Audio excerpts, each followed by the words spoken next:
बिस्मिल्लाहिर्रहमानिर्रहीम। खातिन हज़रात, अख्तर अब्बास का सलाम पहुँचे। लाहौर से असमा अली ने पूछा कि सर मैं 26 साल की हो गई हूँ, 2 साल से पढ़ाई से फ़ारिग हूँ, मेरा रिश्ता नहीं हो रहा। ये सवाल सिर्फ असमा का नहीं है और बहुत सारी बच्चियों का है जो MA करके MPhil करके फ़ारिग होती हैं और फिर बैठ के इंतज़ार करती हैं कि कोई रिश्ता आए।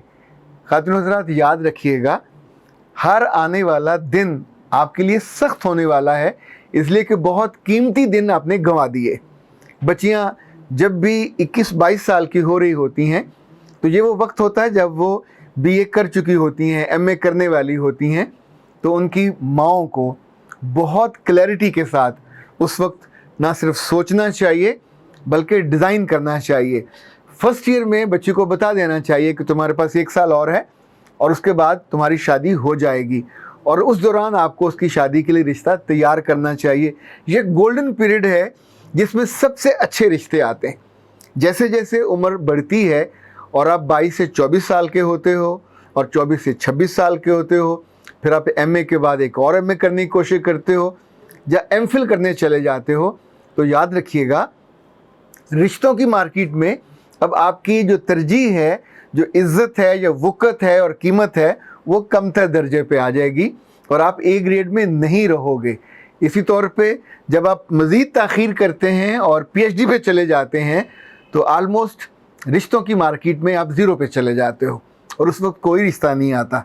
फिर आपको रिश्ते ढूंढने पड़ते हैं और वो रिश्ता किसी दुहाजू का, किसी तीसरी शादी करने वाले का, किसी रंडवे का, किसी डिवोर्सी का, जिसके सर पे बाल भी कोई नहीं होता और जिसके कई की बच्चे 4-4 5-5 होते हैं, आप उसके लिए भी तैयार हो जाते हो।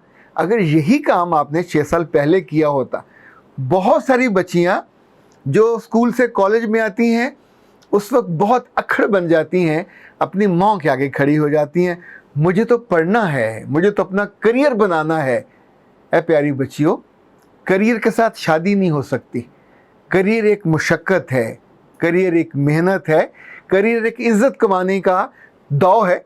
आप उसमें सोचते हो कि मुझे इससे इज़्ज़त मिलेगी, मुझे इसमें तहफ़्फ़ुज़ मिलेगा, पर ये तो आर्जी सा तहफ़्फ़ुज़ है।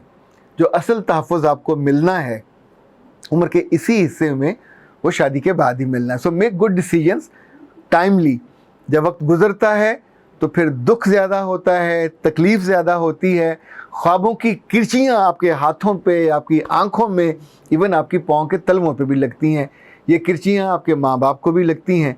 इसलिए जो बच्चियाँ ज़िद्दी हैं और ज़िद से बाज नहीं आती, उन्हें इस बात को जान लेना चाहिए कि जो पीक जवानी है ये गुज़रते देर नहीं लगती, कि ये कभी ब्लंडर मत करें। जब आप बड़े हो रहे होते हो और कॉलेज पहुंचते हो, ये सबसे शानदार वक्त होता है जब आपके माँ बाप को, बाज़ दफ़ा अगर माँ बाप गलती कर रहे हों और कम पढ़े लिखे हों और उनको समझ ना हो और बच्चियाँ पढ़े जा रही हों, तो किसी एक को उनके ख़ानदान में ज़रूर समझाना चाहिए कि अभी वक्त है, ये वक्त गुज़र गया तो बिल्कुल ऐसा ही होता है कि जैसे शाम हो जाए तो फिर बर्फ़ की कीमत भी कम हो जाती है। जैसे ईद की शाम हो जाए तो उस रोज़ जितनी कीमती मता होती है उसकी कीमत भी कम हो जाती है और अगले दिन तो वो बिल्कुल बेवक़्त हो जाती है। ज़िंदगी के बाज़ार में उम्र का सिक्का चलता है, इसी की कदर होती है, इसी से अच्छे रिश्ते आते हैं। सो इस बात को कभी ना भूला करें कि ग्रेजुएशन के बाद इस बात को फोकस कीजिए। और अगर आप जब तक MA में जाते हैं तो जितने घरों में जितनी बेटियां ये समझती हैं कि MA करके सोचेंगे, तो फिर MA करके 2 साल उनके गुजर जाते हैं। फिर वो थक हार के कहती हैं रिश्ता नहीं आया तो चलें MPhil कर लेते हैं, तो 2 साल और गुजर जाते हैं। ये ज़िंदगी के सबसे कीमती साल होते हैं जो उनके हाथों से निकल जाते हैं रेत की तरह। इनको रोकने का अभी से सामान कीजिए ताकि आपकी ज़िंदगी आसान हो और आपके घर वालों की ज़िंदगी भी आसान हो। खातिन हज़रात, मैच मुबारक में हमारे पास बहुत से रिश्ते आते हैं और छोटी उम्र की बच्चियां भी होती हैं, बड़ी उम्र की भी, लेकिन सबसे ज़्यादा जो ख़वातीन तंग करती हैं वो हैं 32, 34, 36 की उम्र की।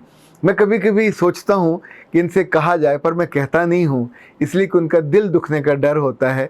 अगर इन भली लड़कियों ने उस वक्त फ़िक्र की होती जब ये लड़कियाँ थीं तो कितनी आसानी हो जाती, और अब जब उस उम्र से गुज़र गए और ख़ातून बन गए, औरत बन गए, तो सारे रिश्ते कम हो जाते हैं। एक्सपेक्टेशन ज़्यादा रहती है। ये वो उम्र होती है जब फिर आपको कंप्रोमाइज़ करना पड़ता है, दूसरे की उम्र के लिहाज से भी, उसके काम के लिहाज से भी, और उसकी ज़ात बरादरी के लिहाज से भी। सो जब जब हम नादानी करते हैं और वक्त की आवाज़ को नहीं सुनते, तो वक्त हमारे हाथों से बर्फ़ की तरह पिघल जाता है। ये बहुत तकलीफ़देह लम्हा होता है। ये ना आने दिया करें ताकि आपकी औलाद खुश रहे और आप भी आसूदा रहें। अख्तर अब्बास को इजाज़त दीजिए। अस्सलाम वालेकुम।